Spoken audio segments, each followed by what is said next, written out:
Hey guys, welcome back to Bird's Tender Nest. I'm Robin, and if you're new here, I am a stay-at-home mom to 4 kids. My oldest one is in college and not living at home. My next oldest is in public school, and then my 2 youngest are here at home with me, and we're doing some homeschooling. Today, I am going to talk about how I got fat. Not how did I lose weight, how skinny I feel and amazing because I did lose all these lbs. No. This is going to be real about how this girl gained a ton of weight in a very short period of time and what I'm going to do about it. Hi, welcome to Bird's Tender Nest. Birds. Hi, I'm Thomas. I'm Elliot. I'm Noah. Dorian. I'm Eli. I'm Robin. Nest. We're Bird's Tender Nest. Please subscribe to Bird's Tender Nest. I mean, you can see me, right? You see what I look like, and so it's not like I'm talking about some taboo thing. I am overweight. If you look up my BMI, which I will not divulge to you right now, I am in the obese category. Now, I have to tell you, the word obese makes me want to cry my eyes out, but it's a real place I'm at right now, and I have to own it. I mean, that's just how it is. I have to own it.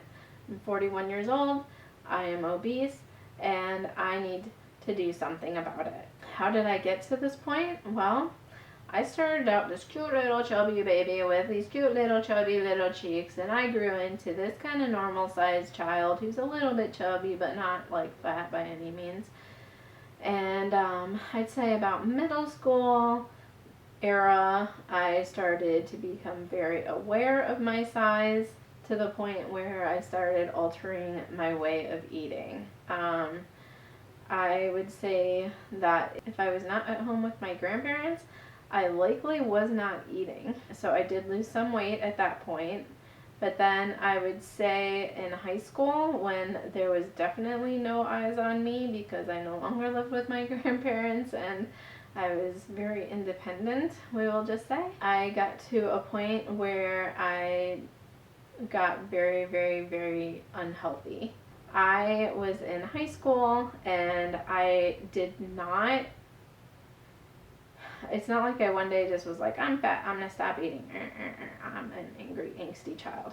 I mean, I was angsty and angry, let's not lie, but it was more of a very slow process. I did not realize that I even was not eating, and I don't mean that in a flighty way. I mean it in a, I was out socializing and having fun and not really caring about eating or what my next meal was going to be. It was more of like, I don't feel hungry, so I'm just not going to eat kind of thing. But I think it was more like in the back of my head, subconscious stuff going on, saying, hey, I'm not happy with how I look, so I'm not going to eat, and that's going to solve my problem. Which it did not solve my problem, obviously, because not eating is very, very bad for you. And I got very, very skinny, as the photo shows here. I got so skinny that I was passing out in public, like losing consciousness. I remember walking out of a gas station and I took like 2 steps and fell to the ground. I was not healthy. It didn't take too much longer after that kind of an incident for me to start self-reflecting and realizing that there's a problem, that I wasn't eating. I wasn't drinking water. I wasn't doing anything that was healthy. I was pretty much living on Diet Coke. Diet Pepsi at the time, actually, I think. I was in a Pepsi phase. I went to somebody who I trust and love and looked up to, and I told him that I was scared that there was something wrong with me because I haven't been eating, and I was afraid something was wrong and that I needed help. And so with his help, I got into counseling.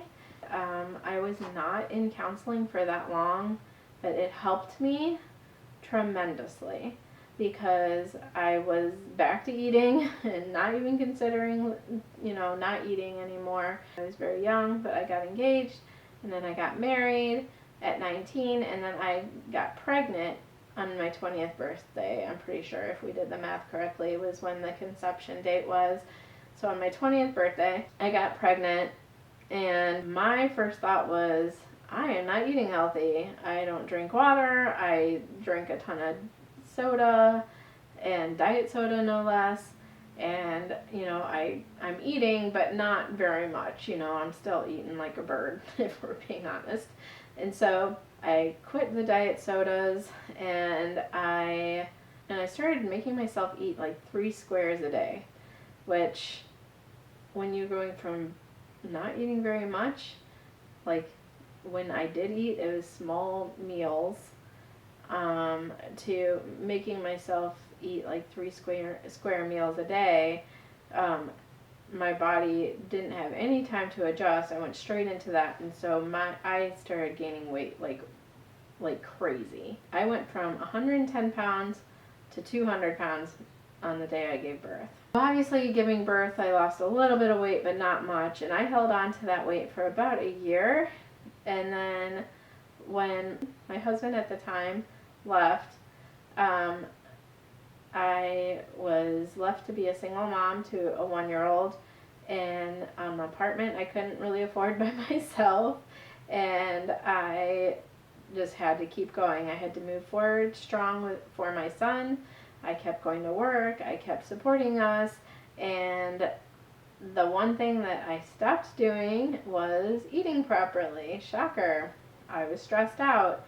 And so instead of feeling hungry, my stomach felt like a ball of knots. So all the time. So I didn't feel hungry. So I did eat. Like I would eat when Dorian ate, but like I would make Dorian like toddler-sized meals. So if he didn't finish it, then I would just eat the rest. But it was not by any means an adult-sized portion or anything. So I lost the weight pretty quickly because I was not eating very much. And I probably ate like that only 1 or 2 times a day.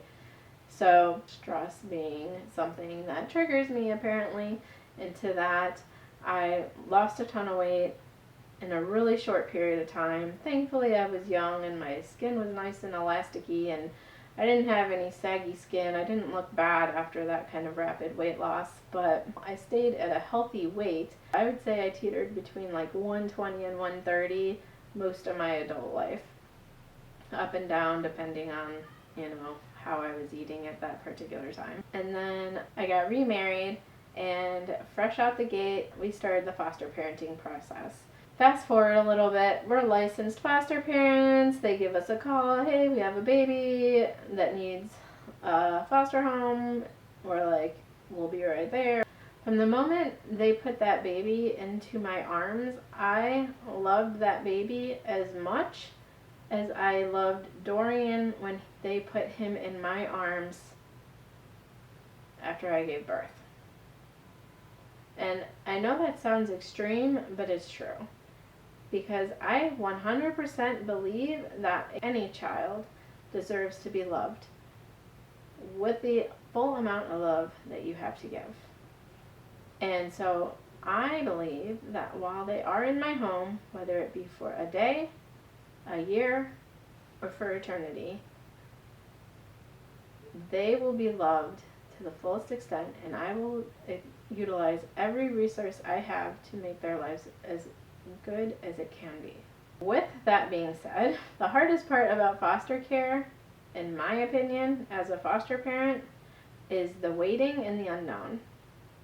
So you don't know where that child's going to end up.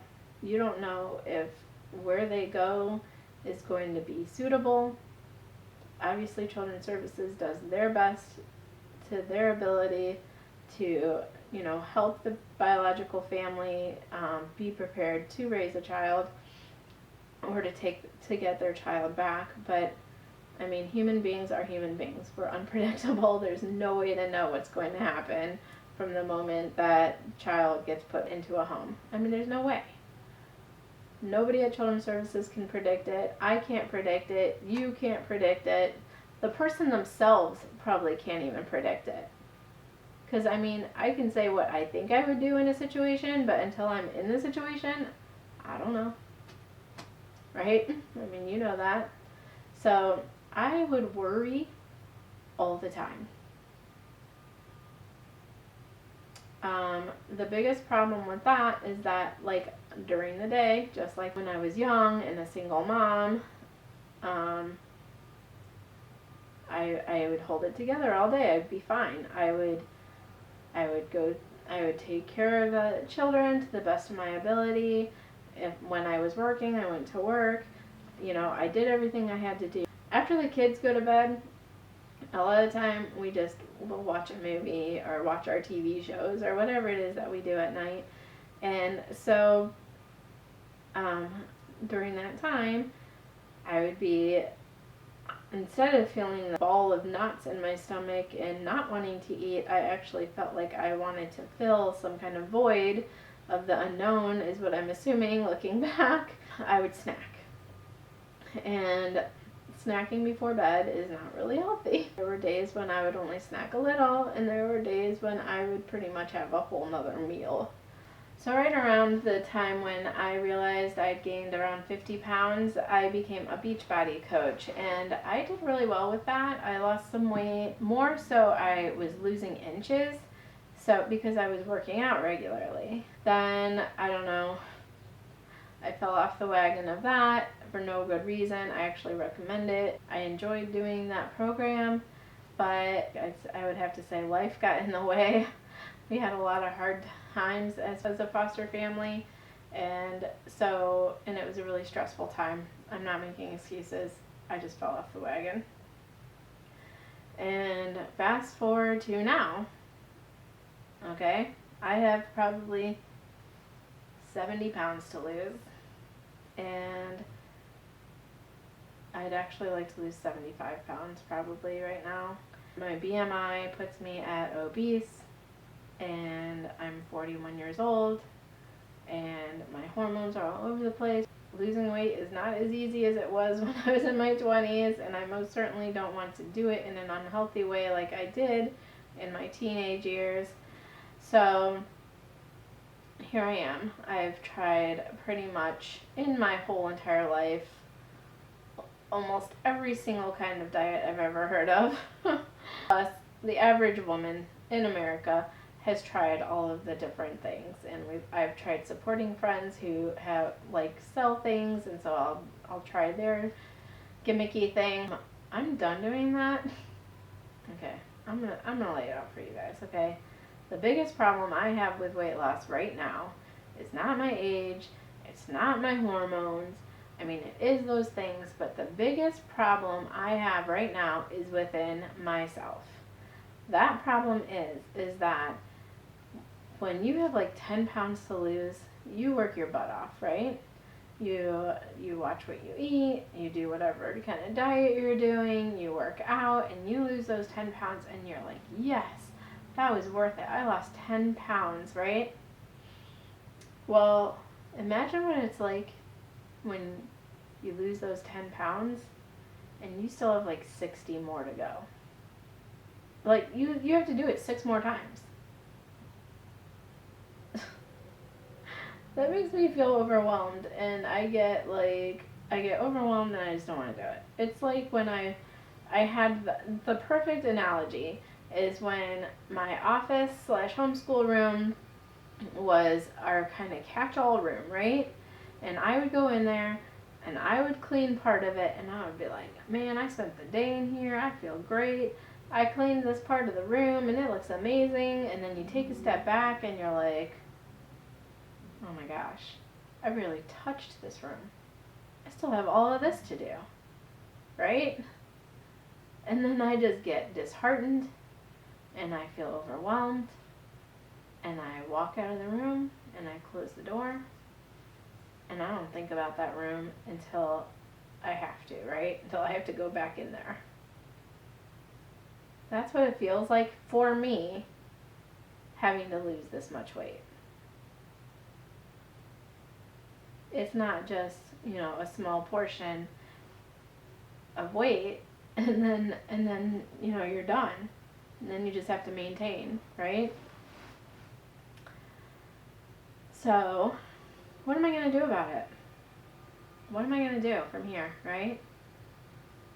I can't just sit here feeling sorry for myself, talking about how fat I am. I've done a lot of research. I've watched a lot of YouTube videos. I've really thought about what I'm going to do from here that I feel like I can maintain long term, that's not going to make me feel deprived, that I'm not cutting out like whole food groups that I adore. I mean, let's be real. I like food.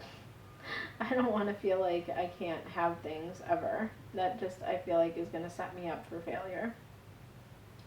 So what I'm going to do is called Intermittent Fasting.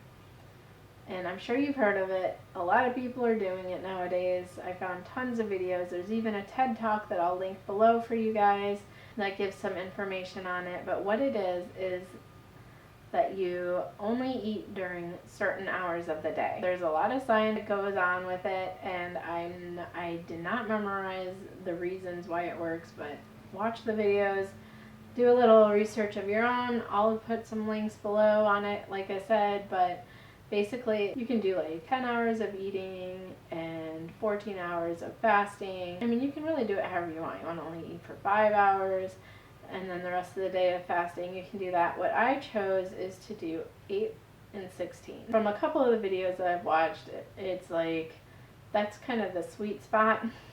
Whether or not that's true, I will find out on the amount that you're going to lose being ideal. And like, I've kind of, from what I've seen that like if you do less hours, it doesn't really make too much of a difference. Like that 8 and 16 seems to be ideal, hopefully. And so I'm going to be eating from 11 o'clock until 7 o'clock. So 11 a.m. to 7 p.m. And then I'm going to fast and not eat after dinner. I'm not eating after dinner. I'm telling myself that right now. I'm not eating after dinner. And then I'm going to fast all the way until 11 o'clock the next day. Now, I am not accustomed to eating breakfast, so that part of it really does not concern me. I am very used to waking up, taking care of the kids, and not eating until they go down for a nap. And the part that's going to be the hardest is not eating after dinner. I've already started. I started over the weekend with just the hours of the eating, so the actual fasting. It was really easy on Saturday because I woke up at 11 because it's my sleep-in day. Eli and I each get a sleep-in day on the weekend. And so on my sleep-in day, I slept until 11. And so I could have eaten right away, but I didn't because I don't wake up hungry. I ate at noon, and then I stopped eating at 7. And that's not to say I constantly ate, but I mean, I ate at noon. I think I had a little snack, and then I ate dinner. And then I didn't eat that night. And then I woke up the next morning, and I woke up at 8. No, I woke up at 8:30. And then I didn't eat until 11. And that was a little bit hard. I was a little hungry because I hadn't eaten since 7 o'clock the night before. But it wasn't too bad. And then I finished eating yesterday at 7:40 only because I made the kids an easy dinner, and then I was going to make myself and Eli something a little bit better. And that took longer than I expected. So my last final bite was at like 7:38 or something. So today I didn't eat until 11:40. So what's important to me is not that if I accidentally go over the night before on time, then I'll just make up for it the next day. But what's important is that I have that 16 hours of not eating. So today I'm not going to eat until 7:40. I will stop eating at 7. But I'm just saying, like, I can make up for it. And if I have a few extra minutes or a few less minutes of eating, I'm, like, not going to flip out about it. I don't care. I can't beat myself up, right? And then starting today, I am now counting calories along with it because I don't want to just eat whatever. I want to do this step by step so it doesn't just feel like all of a sudden I have to do all this stuff and it has to be done now and it has to be done right, and or I'm going to fail, right? So I'm trying to like ease my way into it, so this is more of a long-term, easy to attain kind of a situation. So starting today, I started counting calories. I broke my fast with a cheese omelet.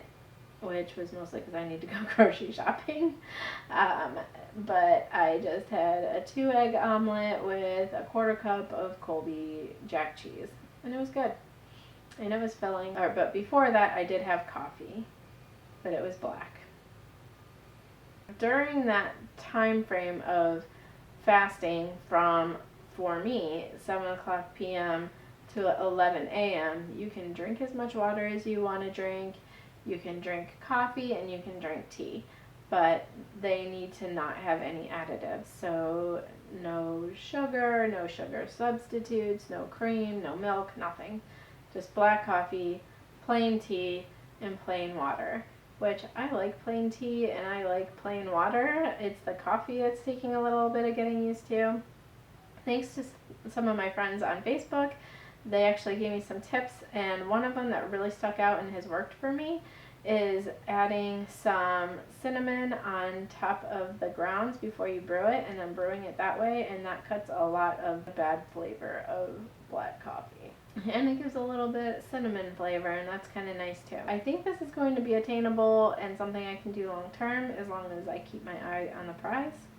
My sister thinks that I should break down my goals into smaller increments so that it's not like, oh, I lost 10 pounds, I still have 16 more to go. I can be like, hooray, I lost 10 pounds, and like celebrate that win, and then think about what my next goal will be, which I think that's a really good idea.